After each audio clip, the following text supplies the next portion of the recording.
Les macros qui sont programmés en VBA, qui veut dire en fait Visual Basic Application, vont vous permettre deux choses. La première, d'automatiser les tâches répétitives, c'est-à-dire quand vous faites toujours la même chose, vous allez toujours dans les mêmes onglets, vous utilisez toujours les mêmes commandes, eh bien en fait vous allez tout simplement enregistrer ces commandes pour éviter à chaque fois de refaire les mêmes manipulations. Donc là vous allez gagner un temps fou, mais ça permet aussi de créer des logiciels. Si par exemple vous souhaitez faire un logiciel qui gère un magasin avec la gestion du stock, la facturation client, etc. Donc voici deux petits exemples. Macro, par exemple, là j'ai créé un onglet macro, on verra plus tard dans une séquence. Et là j'ai fait une première macro qui va permettre d'automatiser une ou plusieurs actions que je fais régulièrement.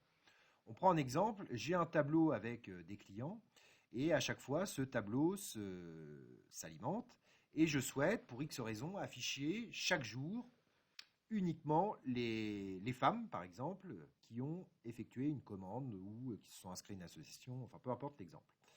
Eh bien en fait l'avantage c'est que lorsque je vais cliquer sur ce bouton, grâce au macro, mon tableau va être mis en forme automatiquement et il va m'afficher que les femmes. Voici l'exemple, je clique sur le bouton que j'ai créé, donc on verra plus tard comment créer un bouton. Je clique sur filtre et là on peut voir qu'automatiquement il m'a sélectionné que les femmes et il m'a mis en forme mon tableau. Donc là, j'ai gagné un temps fou. Ça m'a évité de mettre en forme mon tableau comme on fait d'habitude, d'aller dans Filtre, etc. Donc ça, c'est un premier exemple. J'ai automatisé les tâches. Deuxième exemple, j'ai commencé à faire un logiciel qui va vous permettre d'effectuer des amortissements. Donc là, c'est un peu plus complexe le niveau. Je vais donc cliquer sur le bouton amortissement. Et là, j'ai créé un menu principal, en fait, qui va me permettre de sélectionner ce que je veux faire. Je clique donc sur Nouveau pour remplir les informations. Donc là, il me demande comment je veux appeler mon amortissement. Donc notez bien, regardez bien à gauche, vous avez juste une feuille écran HP, paramètres et feuille 3. Imaginons, je souhaite amortir un véhicule. Donc on va marquer par exemple voiture. J'affiche le montant. Imaginons 25 000 euros. La durée. Donc imaginons 56 mois. Et le taux. Et lorsque je vais cliquer sur calculer, automatiquement, mon amortissement a été effectué. Donc à noter que le formulaire là, bien sûr, a été créé en VBA. Ensuite, je souhaite aller voir les différents amortissements que j'ai. Donc là, on voit bien que j'ai marqué, on a bien voiture avec directement l'amortissement dedans. Je clique sur rechercher. Je peux voir ici que j'ai deux amortissements, écran HP et voiture. Donc là, voiture, c'est celui que je viens de réaliser. Donc on arrive bien à 0. Et je peux évidemment changer écran HP. Donc là, on est plus dans la configuration où je crée un logiciel. À noter qu'il n'est pas fini, évidemment. Je pourrais aussi, pourquoi pas, supprimer. Donc là, je vais cliquer sur supprimer. Bon, là, il n'est pas fini.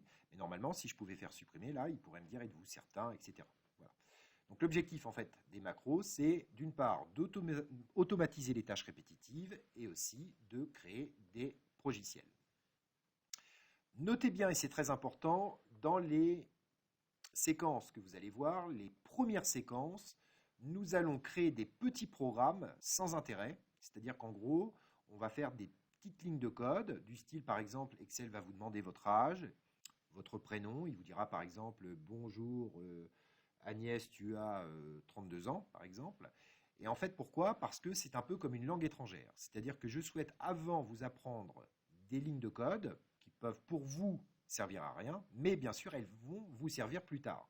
C'est-à-dire que tous ces bouts de code-là, on va les assembler après pour effectuer un logiciel. Notez bien, c'est important, c'est comme une langue étrangère. C'est-à-dire qu'au départ, on apprend du vocabulaire, puis après, on va créer une phrase. On va savoir créer des phrases. Et après, quand vous allez savoir créer des phrases, on va aller un peu plus loin, on va créer des paragraphes, etc., etc. Donc en programmation, on va travailler comme ça. Je préfère faire des petits programmes sans intérêt, mais au moins vous allez apprendre les commandes, les différentes commandes qui existent. Et après, toutes ces petites commandes-là, on va créer un super logiciel. On y va, c'est parti pour la première leçon.